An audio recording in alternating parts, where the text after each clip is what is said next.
All movies explained प्रस्तुत करते हैं पैसेंजर्स। हम देखते हैं एक स्पेस स्लीपर शिप जो अपने साथ 5000 पैसेंजर्स और 258 क्रू मेंबर्स को लेकर एक दूसरे प्लैनेट की ओर जा रहे होते हैं। इस स्पेसशिप के रास्ते पर छोटे एस्ट्रॉइड्स आते हैं और आगे जाते जाते ये बहुत सारे एस्ट्रॉइड्स हो जाते हैं और उन सब में से एक बड़ा सा एस्ट्रॉयड होता है जो इस स्पेसशिप के साथ टकराता है और इस स्पेसशिप को डैमेज करता है। कंप्यूटर इस डैमेज को डिटेक्ट करता है और 5000 पैसेंजर में से एक पैसेंजर को उसकी हाइबरनेशन स्लीप से जगा देता है। ये पैसेंजर जिसका नाम होता है जिम प्रेस्टन, इसे सब कुछ नॉर्मल लगता है और ये बाकी पैसेंजरों से मिलने के लिए एक्साइटेड रहता है। अब जिम प्रेस्टन को लगने लगा है कि वो यहाँ सिर्फ अकेले है, तो ये होलोग्रामिक कंप्यूटर से पूछता है। होलोग्रामिक कंप्यूटर कहती है कि हम यहाँ 5000 पैसेंजर्स और 258 क्रू के साथ ट्रैवल कर रहे हैं। ये अब जाता है बाकी पैसेंजरों को ढूंढने, पर इसे कोई नहीं मिलता। उसके बाद ये जाता है क्रू मेंबर के सेक्शन पे, जहाँ वो देखता है कि सारे क्रू मेंबर्स अपने हाइबरनेशन स्लीप में हैं। जिम तुरंत ही एक मैसेज रिकॉर्ड करता है और यहाँ के सारे सिचुएशन एक्सप्लेन करता है और उसे इस कंपनी को भेज देता है। ये मैसेज को अर्थ तक पहुँचने के लिए 19 ईयर्स लगेंगे और उसके बाद मैसेज के रिप्लाई आने को 35 ईयर्स। ये जानकर जिम बहुत उदास हो जाता है। जिम को अचानक से एक बारटेंडर दिखाई देता है। जिम जीते जागते आदमी को देखकर खुश होता है और बाद में पता चलता है कि वो एक एंड्रॉयड रोबोट है और उसका नाम होता है। जिम प्रेस्टन आर्थर को कहता है कि उसका हाइबरनेशन पॉड ख़राब हो गया है, जिसके कारण वो समय से पहले ही जाग गया है। आर्थर कहता है कि हाइबरनेशन पॉड फेल सेफ है, वो कभी ख़राब हो ही नहीं सकता। फिर जिम को एक हाइबरनेशन पॉड का मैनुअल मिलता है जिसमें हाइबरनेशन पॉड के बारे में लिखा हुआ रहता है। वो उसे स्टार्ट करता है और फिर से हाइबरनेशन स्लीप में जाने का ट्राई करता है, पर वो फेल्ड हो जाता है। फिर जिम क्रू मेंबर के चेंबर को तोड़ने का ट्राई करता है, उनको उनके हाइबरनेशन स्लीप से उठाने का ट्राई करता है, पर वो फेल्ड हो जाता है। जिम अपने आप को जैसे तैसे एंटरटेन कर रहा होता है और वो उन सब से ऊब जाता है। ऐसा करते करते बहुत टाइम बीत जाता है। जिम स्लीपिंग पॉड चैम्बर में आता है जहां उसे एक दरवाज़ा दिखता है। वो दरवाजे के अंदर आता है और देखता है वहां 2 स्पेस सूट हैं।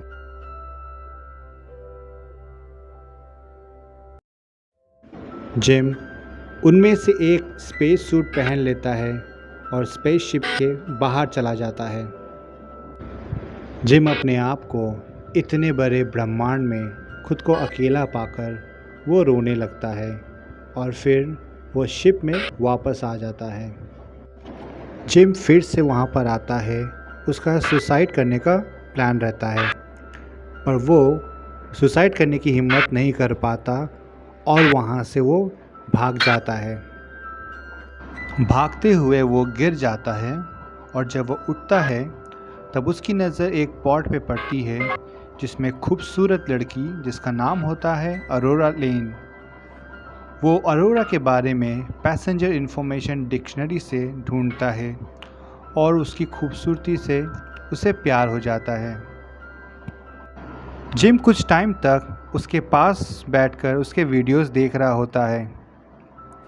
फिर जिम आर्थर को आके कहता है कि उसे पता है अरोरा को हाइबरनेशन से कैसे उठाया जाए। जिम को ये डिसीजन लेने में काफ़ी डर लगता है और वो अरोरा को भूलने के लिए अपने आप को डिस्ट्रैक्ट करता है। जिम अरोरा को भूल नहीं पा रहा होता है और एक दिन वो आके अरोरा को उसके हाइबरनेशन स्लीप से जगा देता है।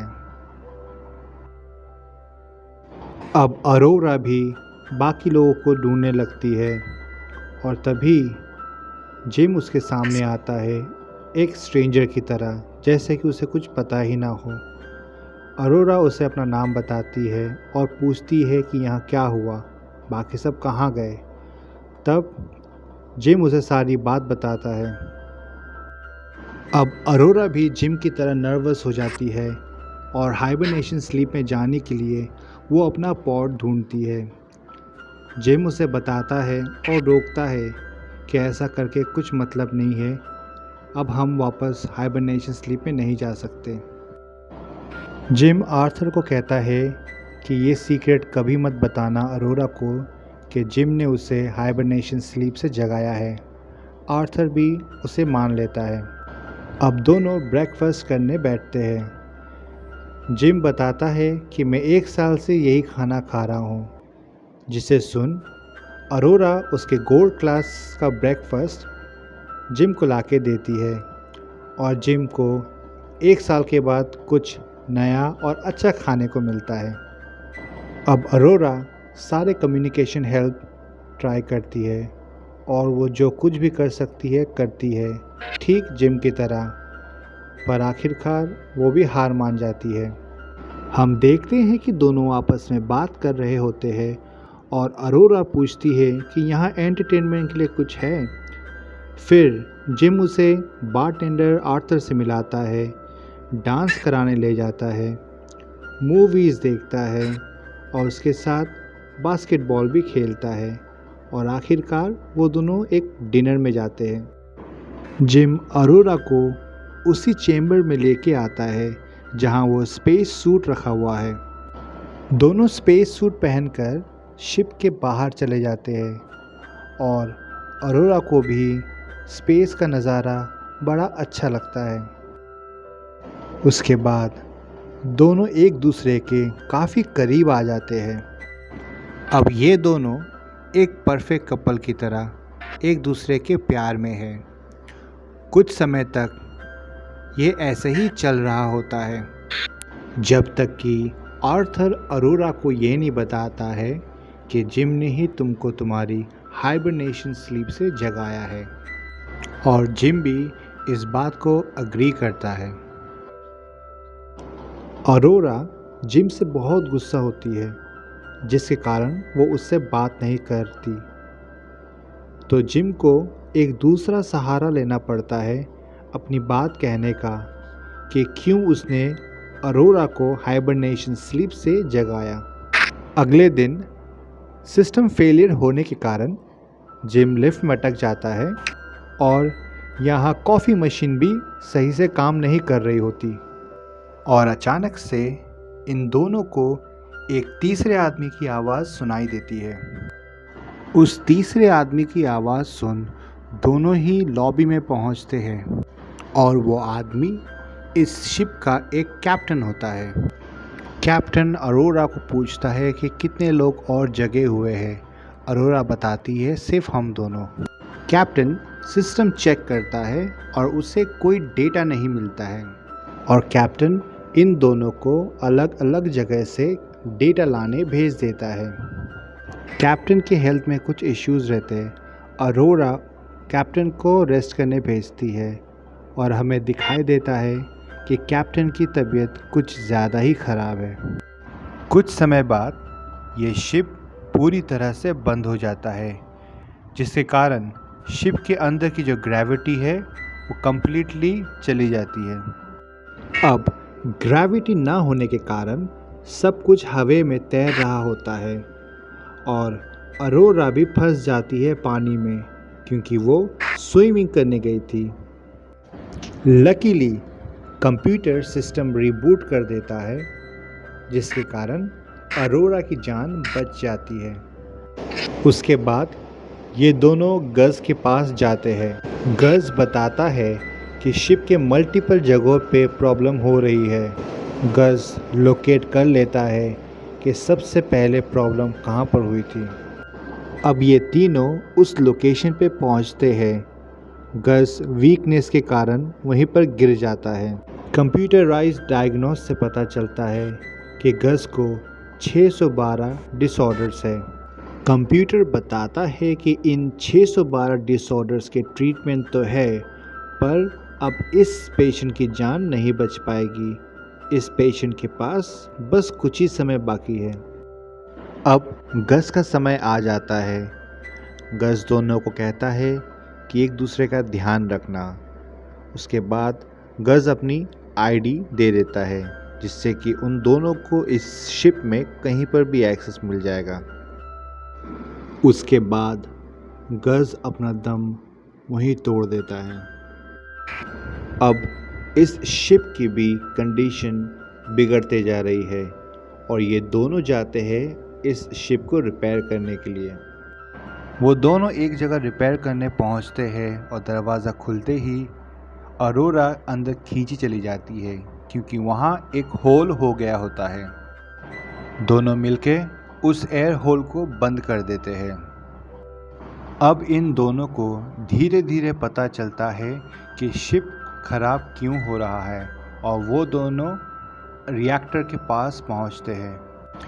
जिम रिएक्टर के एक ब्रोकन पार्ट को रिप्लेस कर देता है, पर फिर भी रिएक्टर न्यूट्रलाइज नहीं होता है।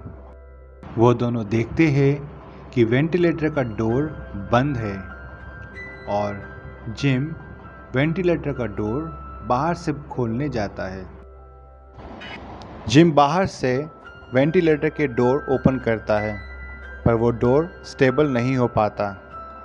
जिम डिसाइड करता है कि वो इसको होल्ड करके रखेगा और अरोरा को कहता है कि रिएक्टर की हीट रिलीज़ करे। अरोरा ना चाह के भी रिएक्टर की हीट रिलीज़ कर देती है और रिएक्टर का प्रेशर जिम को शिप से बाहर कर देता है। रिएक्टर की सारी हीट निकल जाने के बाद रिएक्टर न्यूट्रलाइज हो जाता है। जिम अरोरा को कांटेक्ट करता है और कहता है सूट से जुड़ी हुई तेटर वो टूट चुकी है और वो शिप से दूर होता जा रहा है। बिना टाइम वेस्ट किए अरोरा फ़ौरन स्पेस सूट पहनती है और जिम को वापस लाने चली जाती है। वो जिम को वापस ले आती है और कंप्यूटर कहता है कि ये अब मर चुका है। अरोरा तुरंत ही कंप्यूटराइज्ड ट्रीटमेंट करवाती है और उसके बाद जिम को होश आ जाता है। अब सब कुछ उन दोनों की लाइफ में नॉर्मल हो रहा है। शिप भी सही है और अपने डेस्टिनेशन की ओर बढ़ रहा है। तभी जिम को पता चलता है कि उन दोनों में से कोई एक फिर से हाइबरनेशन स्लीप में जा सकता है और वो चाहता है कि अरोरा जाए, लेकिन अरोरा मना कर देती है और फिर दोनों उसी शिप में अपनी बची हुई ज़िंदगी जीने लगते हैं। हम देखते हैं कि ये शिप अपने डेस्टिनेशन पर पहुंच जाता है। सारे क्रू मेंबर और पैसेंजर्स अपने हाइबरनेशन स्लीप से बाहर आ रहे होते हैं।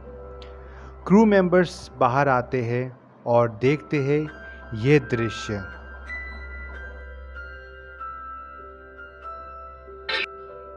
इस मूवी को रेटिंग दी गई है 7 आउट ऑफ 10 IMDb पे। ये एक साई-फाई रोमांटिक मूवी है। वीडियो में बने रहने के लिए धन्यवाद। कहानी कैसी लगी आप कमेंट बॉक्स में बताइए और लाइक सब्सक्राइब करना ना भूलें। मिलते हैं अगली वीडियो में एक नई कहानी के साथ।